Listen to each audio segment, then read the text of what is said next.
Fenomena yang kemudian muncul adalah di belahan dunia, saya nggak tahu terjadi di Indonesia atau tidak. Parlemen ini yang diharapkan hadir guna mengontrol kekuasaan, berselingkuh dia sama kekuasaan itu.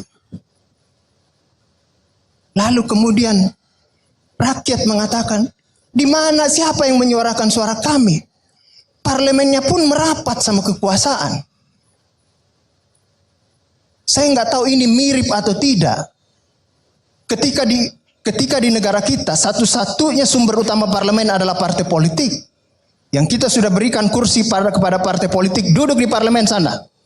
Tapi ternyata partai politik pun masih menginginkan kursi di kabinet pemerintahan. Saya nggak tahu apakah koalisi ini mirip-mirip dengan tanda kutip selingkuh yang tadi saya katakan. Seperti itu.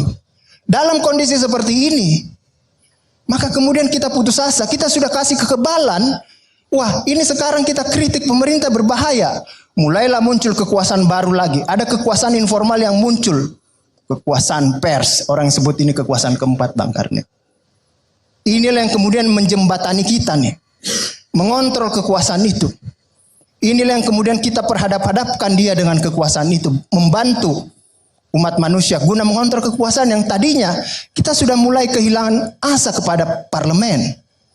Muncullah kekuasaan pers di situ. Dalam perjalanannya lagi, ternyata tidak seindah yang kita bayangkan juga. Pers pun sudah mulai kita curigai. Jangan-jangan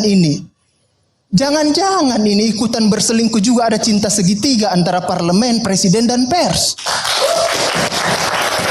Jangan-jangan.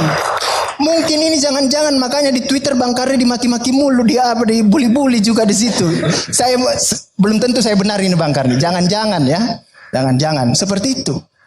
Muncullah ini semua. Makanya saya ingatkan, yang namanya kekuasaan itu, dia tidak akan pernah setia sama teman selingkuhnya. Dia hanya setia kemungkinan pada kapitalisme di belakangnya.